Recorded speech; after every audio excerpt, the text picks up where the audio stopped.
Dans cette capsule culturelle, nous parlerons aujourd'hui du Musée Grévin, celui-là même qui vient d'ouvrir à Montréal pour le grand public le 19 avril dernier. Situé au 5e étage du centre Eaton, le Musée Grévin, ou l'Art du vraisemblant, c'est 120 statues de cire grandeur nature représentant des personnalités importantes en majorité québécoise. Une première. Oui, fondé à Paris en 1882 par Arthur Maillard, journaliste au Gaulois, et Alfred Grévin, célèbre sculpteur parisien, le but initial est de montrer au public français des personnalités faisant la une du Gaulois, en 3D, à une époque où la photographie est très peu utilisée. Inutile de dire qu'une idée comme celle-là remportera un franc succès auprès de la population dès sa première année. En 1883, Gabriel Thomas se joint à l'équipe en tant qu'investisseur principal, leur permettant ainsi de développer le projet à plus grande échelle. Il est d'ailleurs à l'origine d'autres bâtiments tous liés au musée de cire, comme le Théâtre Grévin ou le Palais des Mirages, situé à Paris. 130 ans plus tard, la magie opère toujours et le succès est tellement grand qu'ils ont décidé d'ouvrir un musée Grévin, ici même à Montréal, pour notre plus grand plaisir à Charles et moi.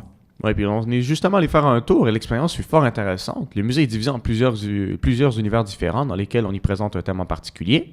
Le premier d'entre eux est le Paris-Québec, où les visiteurs peuvent y voir des vedettes de la scène québécoise telles Ginette Renault, Marie-Mé, en passant par des vedettes françaises comme Charles Aznavour et Franck Dubosc.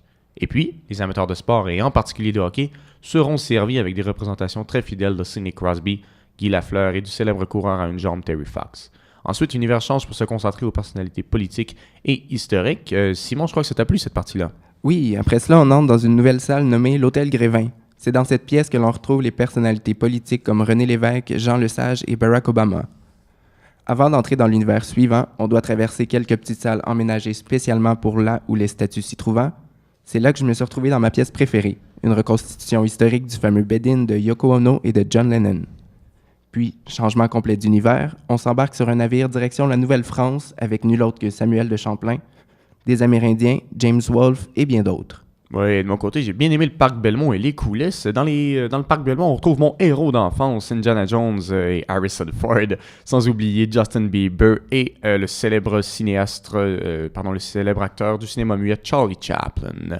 Et puis finalement, on arrive dans les coulisses où on peut se confectionner notre propre statue de cire. Et finalement, en dernière salle, on arrive à l'univers tant attendu, la salle de bal. La dernière pièce, la plus grande, est la salle de bal où se côtoient les vedettes internationales telles que Céline Dion, Cameron Diaz et George Clooney. Bref, ce fut une expérience qui en valait vraiment la peine. Et puis en conclusion, le musée Grévin est une très grande réussite. Et ce que j'ai pu également constater, c'est que contrairement au musée Tussauds de New York pour y être allé, où on met vraiment l'accent sur le réalisme des vedettes, le musée montréalais, lui, mise sur l'expérience des visiteurs. Il y a aussi à tenir compte du prix. Un billet pour Tussauds coûte une trentaine de dollars américains, alors qu'à Grévin, les prix pour un adulte est fixé à 17 $, même si la durée de la visite est essentiellement la même. Mais voilà ce qui met un terme à notre capsule chronique. Au nom de Simon et moi, merci d'avoir été là et au revoir.